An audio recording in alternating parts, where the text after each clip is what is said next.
So today we're at Carmo Scrap Metals, and these guys have got a great selection of cars, and they're not dismantling them for parts. All of this lot's going to go under the crusher. They're going to give them the squeeze technique, and it'll be all over for these.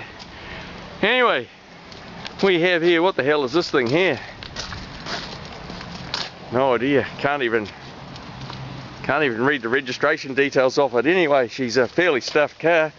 But guess what we have in the back? We open up the back. We've just got it propped up at the moment. And underneath this panel here, I'll push this out of the way. We don't want to injure ourselves, of course.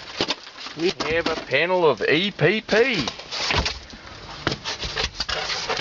It's a fairly ugly looking piece because it's obviously moulded to fit into the spare wheel well, but it's EPP. And we might recover that and have a little bit more of a look around among these other wrecks here. You never know. Somewhere in among this lot there's a model aircraft just dying to be made. We've got a piece of EPP out of the back of a car, but man, is it an ugly piece. And I've been trying to cut a straightforward shape out of this so I can do something with it. And so far I've learnt that you can hot wire it, but goodness, when it's moulded like that, it's really ugly to deal with.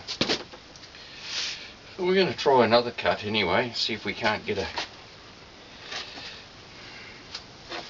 piece out of here, a straightforward piece with a nice flat surface that I can use as a datum or a guide. And we'll just try another hot wire cut. Yeah, it's nearly winter here in New Zealand. In fact, it's only about a month to the shortest day. So I'm doing this inside where it's a bit warmer. Unfortunately, I'm going to make a noise here. I'm going to turn on an extraction fan to suck the fumes out of here. But what we're going to do is we're going to attempt to just hot wire cut that off through there, and then see what we've got left over. Anyway, we'll give it a shot.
Just if you don't trim the right faces, give us a slight lip.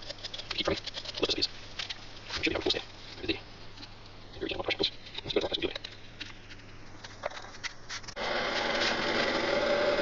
These cans are getting a bit tiny, so just so you might do these. Just burn this plastic off.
Okay, I've just finished a rough carving session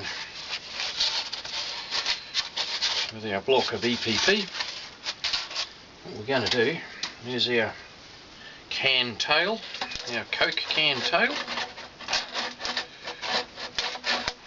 Mount that up in there like that. Glue that in place like that. And we'll mount our wing across here, an engine tractor style in front like that. I'm not sure how we're going to organise control yet, but that's what we're going to do. And rough carvings here, a bit of an emphasis on the rough. A little hatch in there. So anyway, this EPP stuff is quite easy to carve. Relatively soft. You can carve it, of course, with a standard craft knife. Power file works a beauty too. And the other thing I've discovered is quite useful is to warm up with a blow lamp. This is the, believe it or not, it's the shaft of a umbrella. I've chopped it off and sharpened it. You can warm that gently in the blow lamp and literally gouge out with it. Very useful tool. Anyway, we'll see how we go. It's just coming along.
Righto, there we have it.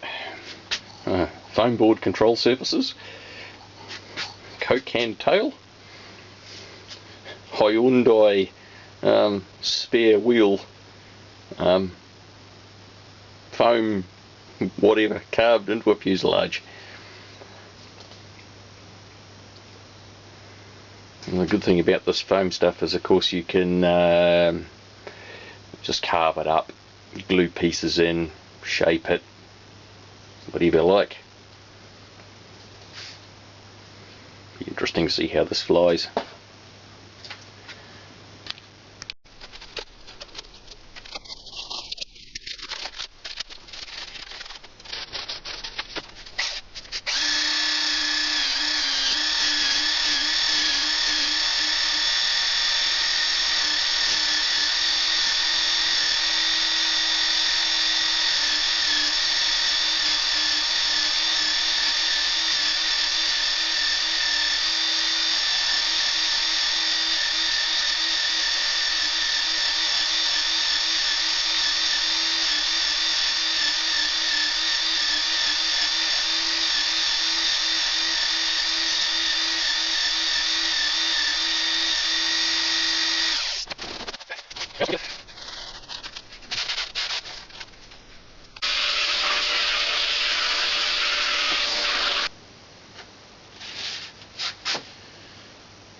Come down here with some scales and weigh this now, but something like that. So 746 grams, but we need to add to that the receiver, the electric engine, an XT60 connector, and a survey tray. So hopefully it'll be in the order of 800 grams. Now I'll organise this to be a spring pull